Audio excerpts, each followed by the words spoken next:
मैं यहाँ पे बात कर रहा हूँ सोर्सेज ऑफ इनकम। अभी हम बात कर रहे थे ना कि जो इनकम ड्रॉ करता है तो उसके सोर्सेज भी तो होंगे कि कौन से सोर्सेज है इनकम के, कहाँ कहाँ से ड्रा करता है। तो सोर्स किसको कहते होते हैं, हम उर्दू में इसका लफ्ज आता है मंबा, यानी वो जगह। मिसाल के तौर पे मैं कहूँ कि जी कानून के सोर्सेज क्या हैं, तो आप कहोगे जी कानून जो है वो हमें पार्लियामेंट बनाती है, तो पार्लियामेंट यानी लेजिस्लेशन से एक सोर्स हो गया कानून का। उसके अलावा हम कह सकते हैं कि कस्टम जो है वो भी एक सोर्स हो गया। तो अगर आपको ये कह दिया जाए कि आपके इनकम के सोर्स कौन से हैं, तो आप बहुत कैटेगोरिकली बता सकते हो कि मैं जॉब करता हूं, मुझे वहां से पैसे मिलते हैं, आई मीन एम्प्लॉयमेंट। पहला सोर्स हो गया हमारा एम्प्लॉयमेंट का।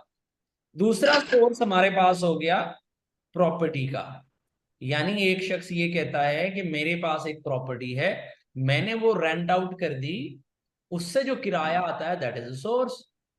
तीसरा सोर्स हो सकता है बिजनेस का, बिजनेस इनकम, कि एक शख्स बिजनेस करता है, वो छोटी सी छोटी शॉप से लेकर बड़ी से बड़ी कंपनी, ऑब्वियसली वो क्या है, सोर्स ऑफ इनकम है, और उसको हम क्या कहते हैं, बिजनेस इनकम। पहले वाला हमारा है सैलरी इनकम जो कि एम्प्लॉयमेंट में आती है, ये सेक्शन इसको जो है वो 12 डील करता है, प्रॉपर्टी को सेक्शन 15 डील करता है, और बिजनेस को सेक्शन 18 डील करता है। फिर हमारे पास आ जाएंगे उसके बाद कैपिटल गेन्स, कि एक शख्स कैपिटल एसेट्स में डील करता है। कैपिटल एसेट्स की क्या करता है, सेल एंड परचेज करता है। मिसाल के तौर पे वो घर लेता है और फिर उनको क्या करता है, सेल करता है। 1 करोड़ का घर खरीदा, 1 करोड़ 20 लाख में बेच दिया, तो ये 20 लाख का उसका जो है क्या हो सकता है, गेन हो सकता है। इसको हम कैपिटल गेन कहते हैं। अगर तो किसी शख्स का ये काम है कि वो घर लेता और बेचता है, तो फिर हम कहेंगे वो उसकी बिजनेस हो गया है। लेकिन अगर उसने कभी कभार अपना कोई कैपिटल एसेट इस तरह से सेल आउट किया है, उस पे जो उसको मुनाफा होगा that will be called capital gain.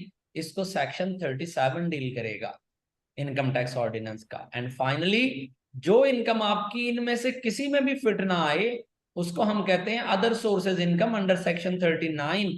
मिसाल के तौर पे आपको, आपने एक टीवी शो किया, आप एक टीचर हो लेकिन एक टीवी शो पे चले गए, आपने वहां पे एक एजुकेशन पे सेमिनार किया, वहां से आपको रुपया 20,000 मिला है, तो ये डेफिनेटली आपकी सैलरी इनकम भी नहीं है, प्रॉपर्टी भी नहीं है, बिजनेस भी नहीं है, कैपिटल गेन भी नहीं है, तो एक मिसलेनियस सोर्स है, that is called other source. तो मैं यहां तक अगर अपने लेक्चर को समराइज करूं जितना अभी पढ़ाया मैंने, तो मैं ये बात कहने में यहाँ पे राइटफुल हूंगा कि सोर्सेज ऑफ इनकम जो कि इनकम टैक्स ऑर्डिनेंस ने डिफाइन किए वो कितने हैं, 5 हैं। Number 1 employment, number 2 property, number 3 business, number 4 capital gain, and number 5 other sources. ये 5 सोर्स जो है वो डिफाइन किए इनकम टैक्स ऑर्डिनेंस ने। अब ये 5 सोर्स हैं क्या क्या, अब क्या है ये, इनकी हमने अब डिटेल पढ़नी है वन बाय वन सब सोर्सेज की, और इन्हीं की इनकम को हमने कैलकुलेट करके इनकम टैक्स पे करना है।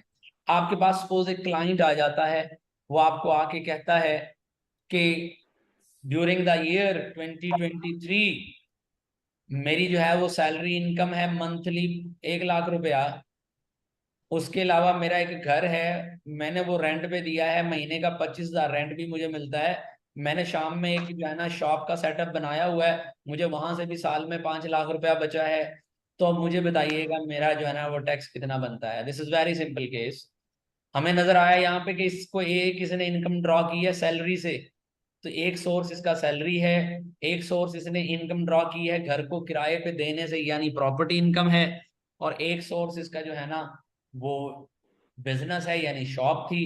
तो 3 सोर्सेज ऑफ इनकम आए। वो आपको ये भी कह सकता है कि मैंने कंपनी के शेयर्स खरीदे हुए थे, 1 लाख के कभी खरीदे थे, अब बेचे हैं इस साल मैंने 1,20,000 के, तो आपके जहन में फौरन आ जाए कि ये भी कैपिटल एसेट्स में से हैं, तो 20,000 का ये भी इसको गेन हुआ है। तो ये चौथा सोर्स हो जाएगा। टोटल सोर्स 5 हैं जिनमें आपने हर इनकम को क्या कर देना है, क्लासिफाई कर देना है।